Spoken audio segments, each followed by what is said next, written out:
Hello, people out there. This is another video by Minister Master.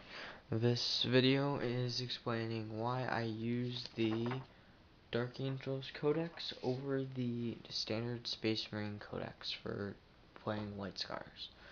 The reason really is why, because you can do more with your bikes. You can make them a command squad. You have more options with them. You can make them better. You can take normal bikers, night bikers. You really have a lot of cool options in this book. I'll give it right back to you with some just kind of views of it. Such as this. You are actually given 3 different Ravenwing things, 2 of them actually being bikes. You have your standard attack squadron, as well as the Black Knights down here towards the page.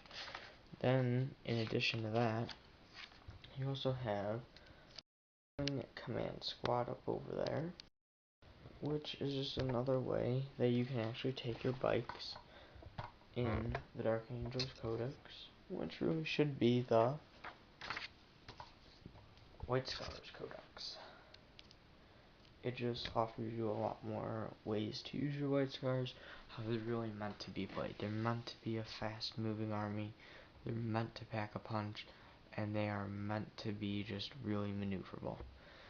Although the Dark Angels, you can actually take Terminators as troops, which I like, and I know they're not necessarily White Scars preference. I like them, I think their models look cool, and I think the Dark Angels just make it a lot easier to play your army the way you want to play it. Unless you're Salamanders or Ultramarines or one of those other chapters, it's pretty hard to get as much customization and as much way to play your army the way it should be played that you get with the Dark Angels. The only exception to this is probably the Space Wolves. The Space Wolves are amazing, and I actually use their rules to bring allied detachments, and actually that's where these guys are from. The command squad, if you saw it from the previous 1500 point video, these guys are all from the Space Wolves Battle Force. There's 3 of them.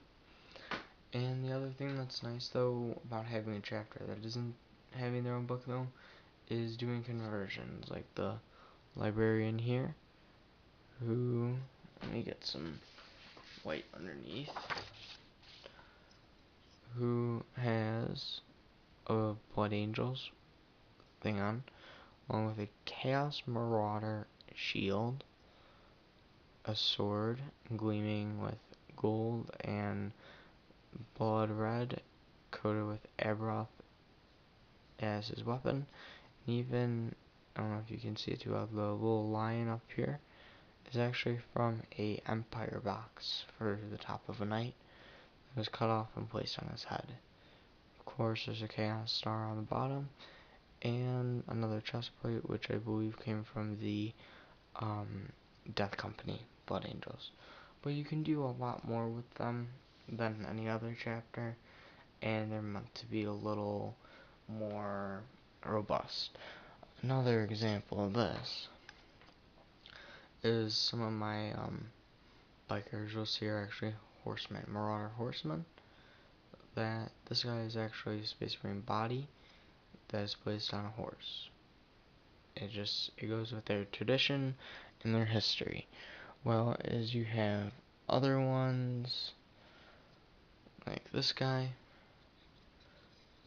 that are more subtly converted and making them look a little bit more 40k than fantasy.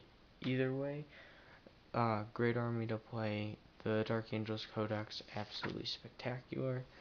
Gotta say, Games Workshop really did a good job here, and it's not really overpowered. It's a really good way to play White Scars, Dark Angels, and really any army that you want to play. Imperial Fist could also be really well represented here in using the Terminator squads, although you can't bring as many Honor Guard.